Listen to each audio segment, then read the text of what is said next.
This is CityCast Seattle. I'm Jane C. Hu, and here's what Seattle's talking about. Who is Rainier anyway, and why is our region's most iconic mountain named after him? We'll discuss a proposal to return to calling Cascade volcanoes by their Indigenous names. And now that we're heading into cruise season, what's the ecological impact of the giant ships downtown? But first, over the last few weeks, there have been rumors buzzing that Starbucks is refocusing its growth in Nashville. And after a Wall Street Journal op-ed by former Starbucks CEO Howard Schultz claiming that Seattle turns hostile to the great businesses it made, people in town have debated whether Seattle is a, quote, business-friendly place. And on Sunday, the New York Times ran a piece asking that same question, in which it pits Seattle against Nashville, Tennessee. Nashville, it argues, is pro-business, but the Puget Sound is not. I took some issue with some of the characterizations of Seattle in these national pieces, and I wanted a chance to sit down with someone from Nashville to ask what things are like from the city being cast as our foil. So joining us to discuss is Whitney Pastorek, executive producer of Cast Nashville. Welcome, Whitney. Hi, Jane. Thanks so much for having me. Hello, Seattle. Whitney, I'm going to get right into it. Is Starbucks coming to Nashville part of the discourse in town for you all?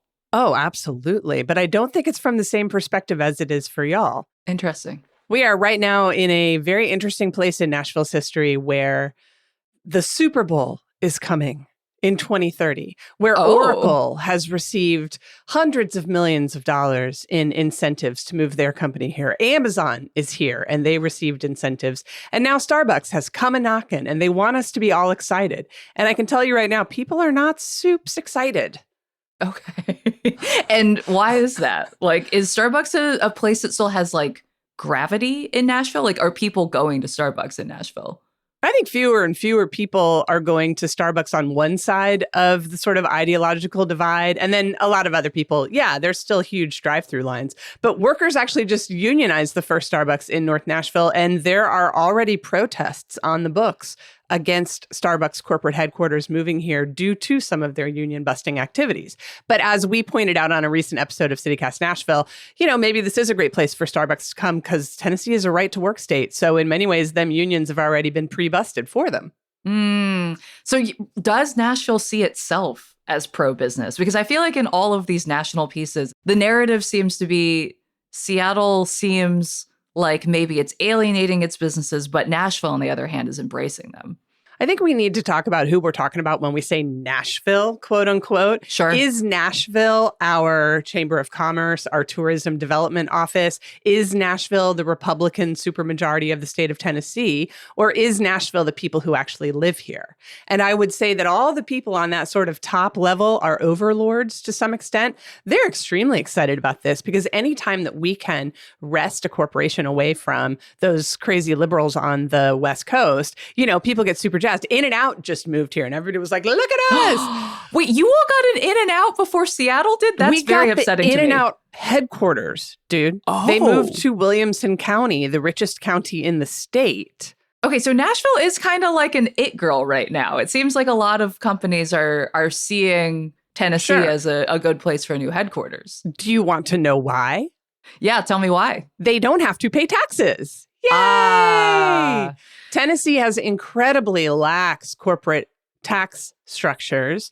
More often than not, these companies pay nothing or, in fact, get money back. A couple of years ago, the state legislature refunded the giant corporations already in this state, like FedEx, millions of dollars because the companies threatened that they might sue. And before they even did that, the state legislature was like, no, cool, here you go, have all your tax dollars back. So, you know, our roads are in terrible shape. Our schools are awful. But the corporations are thrilled to be here. And I think that's what everybody's question is about Starbucks is, are you just using us? You know, and I think we're sitting in a time now when Nashville is looking around at our lack of sidewalks and our lack of public transit and wondering why our money keeps going to these hugely powerful business interests instead of to things that actually benefit the people who live here. It's interesting you mentioned that because I think that is an under talked about aspect of things here in Seattle right now. It feels like a lot of the coverage is conflating being pro-business with taxes. And I've seen a lot of dancing around of the fact that what seems to be one of the main issues here is that we as a city have been trying to tax big business. So big business in Seattle, including Starbucks, has been pretty critical of any new taxes for a pretty long time. So in 2017, our city passed a head tax on large businesses, which would have charged $275 per employee. And that was going to fund homelessness issues and services here. After that, though, Starbucks, Amazon, a lot of other big businesses in town launched a campaign to repeal city council's decision to pass that head tax. And then the council ended up repealing it before it ended up going into effect. But cool. Yes. So that morphed into what's now known as the Jumpstart Payroll Expense Tax, which is an employer tax that affects companies with a payroll of over $7 million and applies to employees making over $150K. And this is the part that I think a lot of national publications aren't getting because a lot of them are not here on the ground. Our current mayor, who has only been in office for, about 5 months, had a hand in designing that Jumpstart payroll expense tax. And so I think she has kind of been on the radar of a lot of these big businesses for a while. And now a lot of these pieces are kind of focusing on what she's done in the last 5 months as mayor, which so far is not a lot because, 5 months isn't a lot of time to actually pass any policy. I think one thing she did say, our state recently passed a millionaire's tax, which taxes people at a 9.9% rate over whatever they're making over $1 million. And I think she had said something about how if people are going to move away for that reason, then bye. And yes, I did see that. And I mean, look, she's a democratic socialist. Is that correct? That is how she has identified, yes. And I thought what was interesting in the New York Times article that came out recently about this whole, Seattle versus Nashville, is they said, well, these complaints, they started on right-wing blogs and now they've moved into the mainstream media. They're kind of admitting that it's all been sort of astroturfed to some degree. And I think I would be really curious to maybe have y'all come on one of our episodes and talk to us about what a high corporate tax environment feels like as residents. Because I can honestly tell you right now, we are so sympathetic to the people who are going to need to move from Seattle to Nashville because they are leaving a place where I assume you have adequate public services and moving to a city that, I'm not exaggerating, genuinely struggles to build any kind of infrastructure for locals. We have not added a single foot of additional greenway in 5 years. I think if you were to talk to some people in Seattle, they would have complaints because it's not enough. I think a lot of folks would love to see more progress on that kind of infrastructure and also homelessness services. Our city, of course, is not perfect and it still has a lot of issues. But yeah, I think overall having that money is going to be doing something in the long run, potentially. But it does feel like it's still early days to know how that's going to transform things. So you mentioned that workers have been asked to move from Seattle to Nashville. What's the state of that? I know you had been following that a bit. Well, sure. There was a Bloomberg story a few weeks ago, I think the beginning of the month, talking about how a lot of these workers were saying, I would prefer not to, when told that they need to take a 5% pay cut and move over here to Tennessee. Wait, a pay cut on top of? Yeah. Is that just because presumably the cost of living is lower? Our cost of living is lower, don't you know? But the other issue is I think you have to look at the difference in social policies in Seattle, in Washington State versus Tennessee. And you think about, at least I do, I'm a Gen Xer, I think about Starbucks starting as this progressive, tree hugging, y'all means all type company where it's super inclusive and super focused on the good of, the planet, whatever.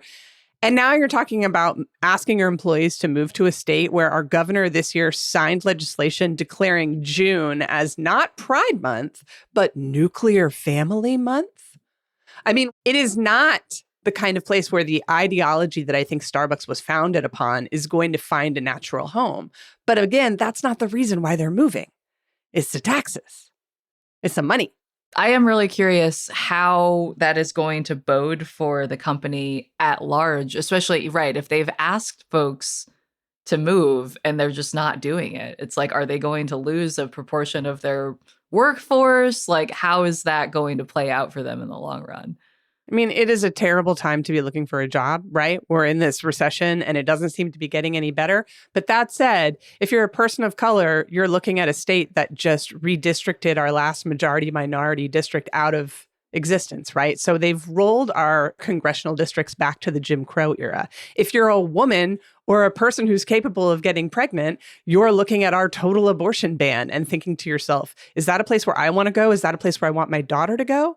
I think it will be a real culture shock if folks move here. Now, that is not to say that Nashville is not a blue dot in a red sea. We've got people advocating for everybody and their mother and trying to ensure that we keep our neighbors safe no matter who they are.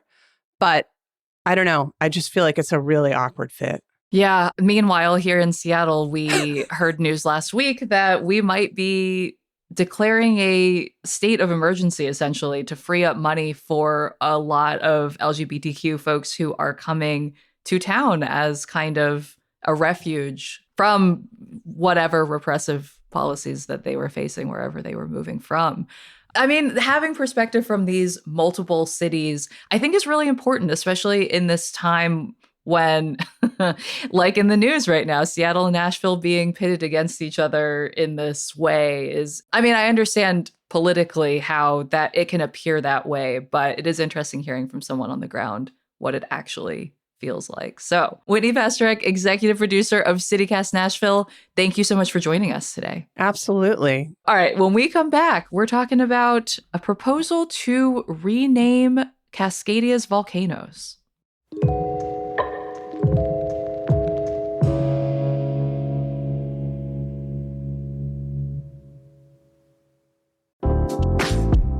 If you're in Washington and you haven't tried King Harvest hummus yet, you're missing out on a locally made favorite.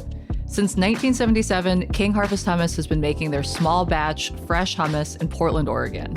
It's not like an average hummus. It's a thicker texture combined with bold flavors, and it creates raving fans after tasting it. Not surprising, since it's made local and fresh on the shelf. Some of our favorite flavors are roasted red pepper, jalapeno, sun-dried tomato, and of course, the classic. You can eat this healthy dip with chips, veggies, or add it to a sandwich or wrap. Or maybe you just want to eat it with a spoon. Most people buy more than one because once it's open, this healthy dip disappears fast. You've got to try it to love it. Don't miss out on expanding your snack experience with this locally made fresh dip. King Harvest Hummus. Simple, better, one dip at a time. You can find King Harvest in the refrigerated section at your local grocery store. Not one, but two members of the CityCast Seattle team have gone to Italy recently. But what if I told you you don't have to go all that way to get those vibes? You can stroll olive groves at the Durant Olive Mill, the northernmost olive mill in the US, nestled in the hills of Dundee. Just 30 miles outside of Portland, Dundee is a much shorter trip than flying all the way to Europe. And the mill is on Red Ridge Farms, where you can walk along paths lined with hazelnuts and lavender, buzzing with local bees. Taste award-winning olive oils that regularly bring home gold, and expect flavors that are bold, punchy, and seriously memorable. While you're at it, taste the Dundee Hills Pinot from one of the 40-plus nearby wineries. Visit traveldundee.com/citycast to unlock exclusive lodging deals for your stay in the Willamette Valley. Yesterday was Cascadia Day. So I just wanted to say happy belated Cascadia Day to founder of Cascadia Journal, Andy Engelson, who is here to discuss a recent piece he wrote. Welcome, Andy. Thank you. Thanks for having me. Happy day after Cascadia Day. And a happy belated Cascadia Day to you as well, Hannah Krieg, Seattle's reporter without a boss, founder of The Burner. Yeah, I didn't do anything special to celebrate. Now I feel like I missed an opportunity. So, Andy, you recently published a piece in Cascadia Journal suggesting that we return to referring to Cascadia's volcanoes by their indigenous names. And I wanted to ask what brought that about. Well, it feels like the names that we use for these volcanoes were given to us by British explorers in the 1790s, and they really have no connection to our place. Mount Rainier was named for this admiral in the British Navy who never set foot in the Pacific Northwest. Yeah, Peter Rainier never came to Washington. No, and he fought against the Americans in the Revolutionary War, actually. And so we take that name for granted, and I just thought it would be kind of cool to rethink that. And it's complicated. I mean, there are lots of different names for these peaks because of their different tribes, their different language groups. But there are some kind of agreed upon common names for them. And I think it would be good to start using those. Yeah, so run us through what these new potential proposed names could be. Yeah, so if we start up in the north, what we know as Mount Baker today is known as Kulshan. Or Koma Kulshan. Glacier Peak, which is a little lesser known, it's a remote one south of Baker, is known as Takobed. The mountain here in Seattle that we look at when the clouds are gone should be known as Tahoma, which we know as Mount Rainier. Mount St. Helens, which erupted in 1980, is generally the agreed upon sort of anglicized name is Lewitt. And then to the east of that, Mount Adams, which was named for President John Adams, is referred to as Pato. And there are other variations on these names, but these are kind of the ones that are generally agreed upon as anglicized, accepted versions of them. And that's up to debate. I think if Indigenous folks wanted to refer to them to different names and insisted, we should call Tahoma this, we should all be listening. Hannah, have you heard of any of these Indigenous names before? I definitely have heard of Tahoma. I don't even know if I know many of these mountains otherwise. So I'm not the most geographically gifted, but definitely I've heard, people refer to that mountain as Tahoma before. I've also heard Kulshan. Mm-hmm. I feel like that is becoming a more commonly used name as well.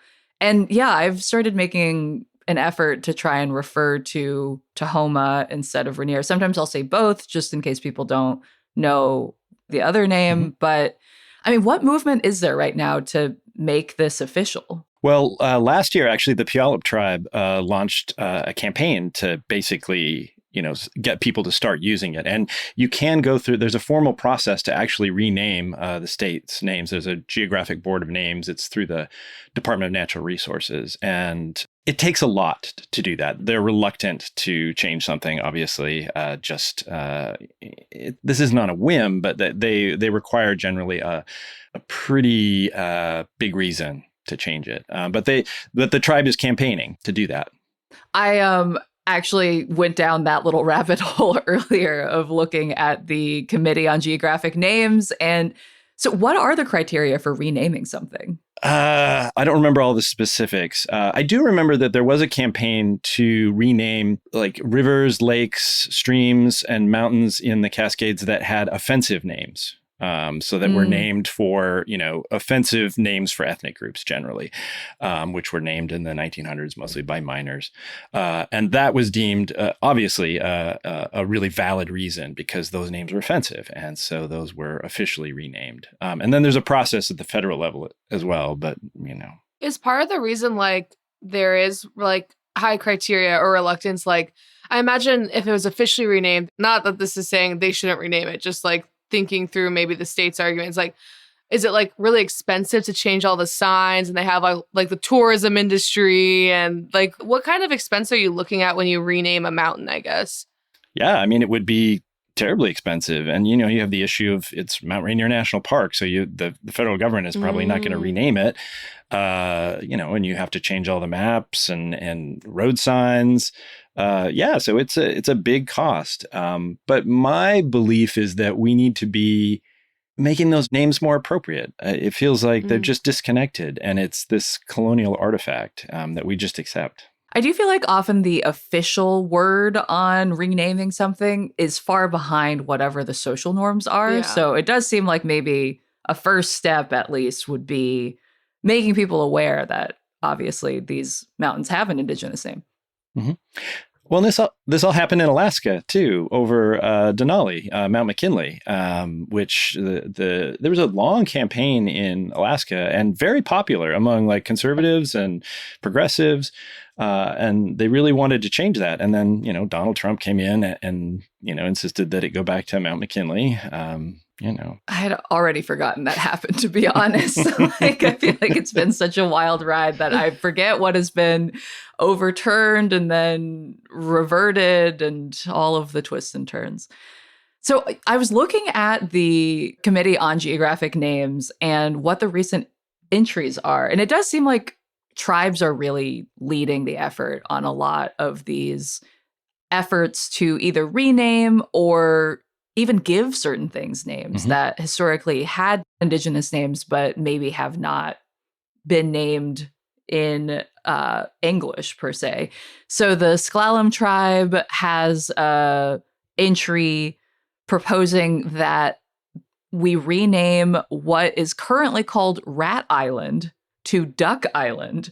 And in their application, they say that the current name is degrading, given that this area has significance for them as a ceremonial site and also as a place where they had a lot of cultural resources. And also the Ho tribe is asking to name a tributary of a creek called the Hell Roaring Creek. And they want that tributary to be named Little Hell Roaring, which rules, by the way. That's just an amazing name. But they wanted to name this as a way to get more attention to conservation efforts for it, because it's at the entrance of Olympic National Park's Ho Rainforest.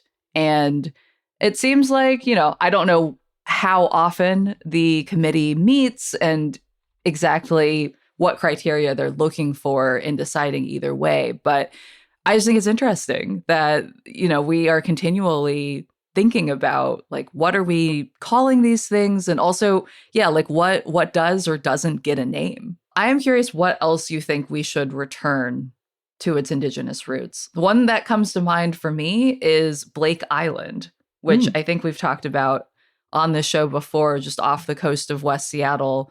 One thing I think could also be changed is the Columbia River. This is named for Columbus, who has a not good history in the history of the Indigenous Americas. And the Sahaptin tribe language calls it, I'm probably getting the pronunciation wrong, but it's Nichiwana. And I think that makes sense. Hannah, any thoughts? I'm like trying to think of one geographic feature. I'm like, I don't know. No, that's fair. We can rename them all though.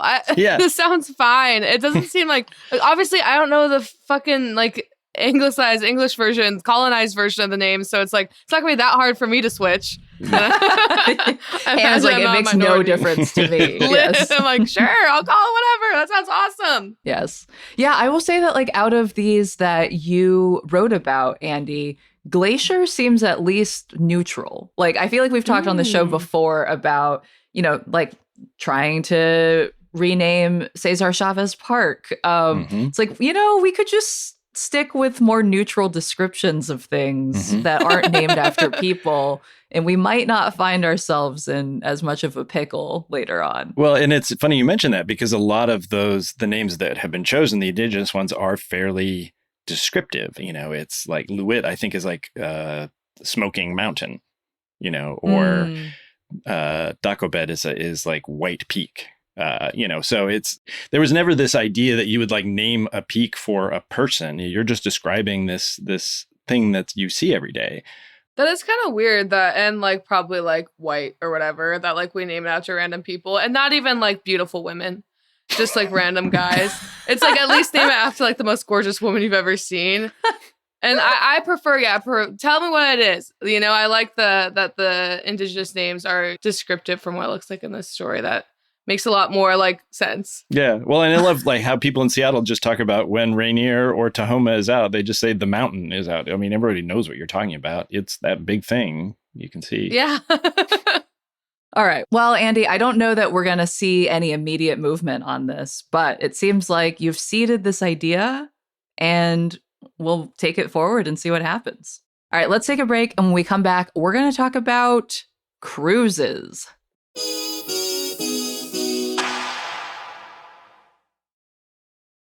We are heading into peak cruise season. I feel like, kids are about to be done with school in a lot of parts of the country. And I'm definitely noticing more tourists downtown than I have in many months. Have either of you been on a cruise? Nope. Nope. Oh, neither of you are cruise people, huh?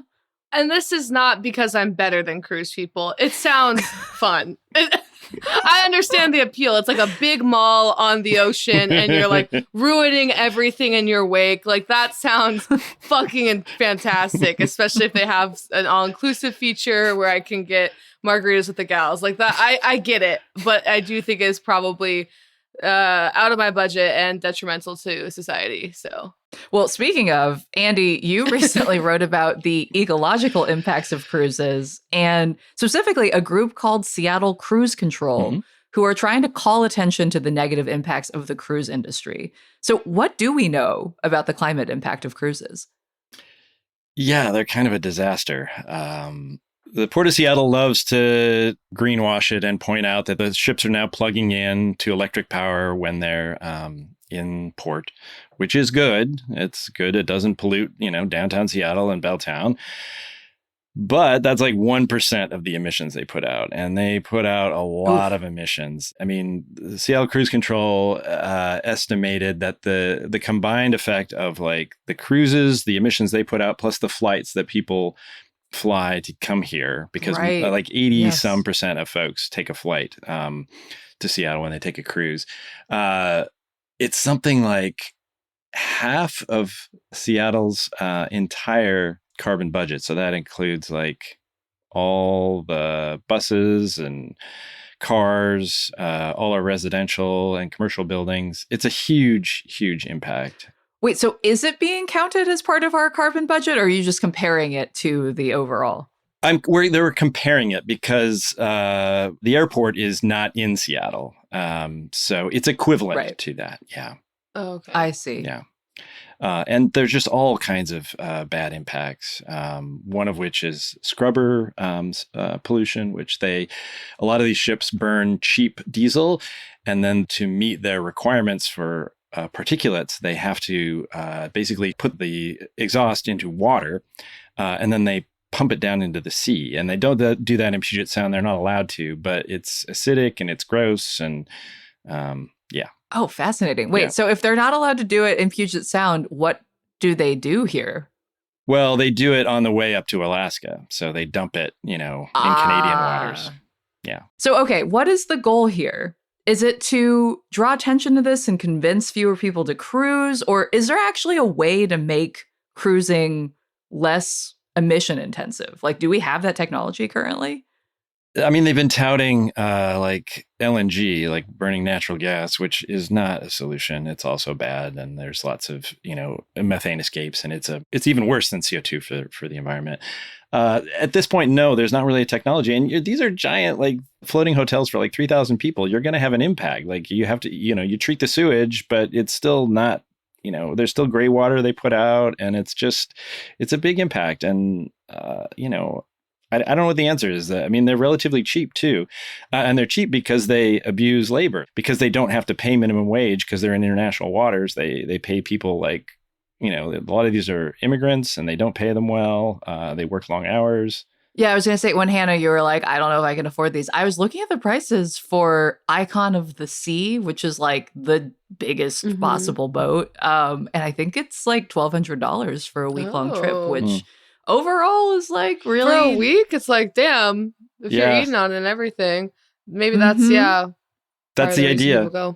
I mean, I wonder if part of it could be having smaller cruises. Like, I got really curious about the size of current cruise ships. And I often think about that meme that's like, a Victorian child would die after having a single Dorito. And I'm like, what do people on the Titanic, like, what would they think about like the current size of cruise ships? And I think Icon of the Seas is in many measurements about twice as big as the Titanic, which is kind of wild to think about. But I mean, I don't know if you could actually convince people that they want a smaller, like less tricked out ship. Well, and it's, the companies love it because they can make lots of profits. It's numbers, right? They don't want to run a bunch of smaller cruise ships because that's, the margins are lower. Yeah. And I mean, there's also real profit here for the city of Seattle as well. So 2025 was a record-setting cruise season here in town. And Andy, you reported that the port said it brought in $1.3 billion for our local economy. So, I mean, can we afford to lose that if we do want to downsize the size of our cruise industry to try and cut emissions?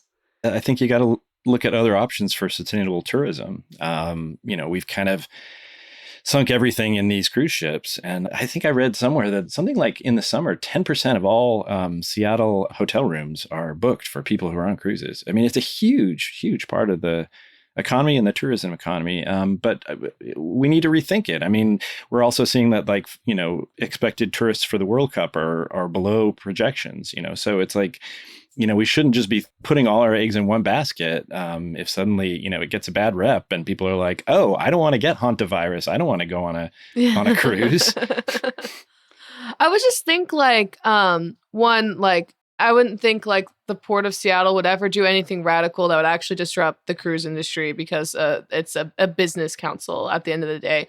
But even if they did do regulations, I would just hope that people could understand how unique our port is. And it's one of the only deep water well ports on this coast. And it's I just imagine that you could Seattle could, and Port of Seattle can be a leader in this way in regulating cruise things, and maybe even regulating them. If you use these bad things anywhere along your route, you can't come here. Really, I think they have more leverage than many places to take sort of a hard stance on this. And yeah, that's risky. I get that. And maybe you'd have to try to backfill your, potential loss. But I just think we have a lot more leverage than maybe the port or other agencies think. But I don't know. You know more about this, Andy. No, I totally agree. And it's been disappointing that they haven't they've focused so much on what's happening in Puget Sound and what's happening in the port, right? So they focus on plugging in those cruise ships, which is great. That's but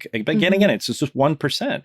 And, once those vessels leave Puget Sound, it's that's not my problem. I do feel like this kind of what you brought up, Hannah, is part of this bigger conversation we're having in town right now. And actually, even earlier in this episode, about the relationship between business and Seattle and what the perceived friendliness is between those two, potentially just having an impact on how much revenue we can bring in and what the long-term effects of all of that really is. But it doesn't seem like the port is going to be making any moves, at least that we know of. Is that right, Andy? Well, they've declared this green cruise ship corridor, but it's just pointless. I mean, they have a goal to have it be zero emissions by, I want to say 2050. But the general idea is that we want to make this more sustainable. And I think they want to, but the industry is not moving in that direction. And there's no incentive right now. I mean, they're making tons of money. Even on the issue of the scrubbers, the port could say, hey, we want Washington to pass a law banning them. And they haven't done that. The legislature hasn't done it. And the port could, get behind that. And they're not. Yeah. I mean, and it seems really difficult overall to try and pass more stringent regulations that apply just here because, right, we only have jurisdiction over what happens here. And I would imagine that there's some fear potentially of well, if we make this a more difficult environment in which these companies are going to try and operate, then maybe we'll lose them. Maybe they'll just go elsewhere. Although you could make the argument, too, that if they ban the scrubbers, that could make them have to switch the ship. And so that it would apply to the entire journey. So, it's not totally self-defeating if you pass that regulation. Mm-hmm. Mm-hmm. Well, be interesting to see if there is any movement on that. And Andy, I would love to stay updated on what Seattle Cruise Control is up to in future days. But that is all for today's show. Andy Engelson, thank you so much for joining us. Thank you for having me. Hannah Krieg, thanks as always for being here. Yeah, thanks for having me. I'm your host, Jane Sihu, and listeners, we want to hear from you.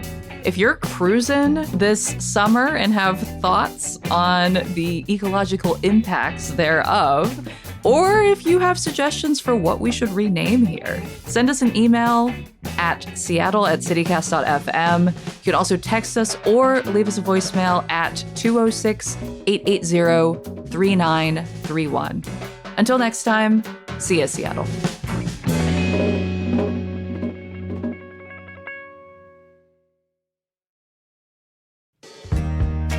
If you're enjoying the podcast, be sure to follow us on Apple, Spotify, or wherever you listen so you never miss an episode. Also, leave us a little review. It's really helpful. And tell your friends about us.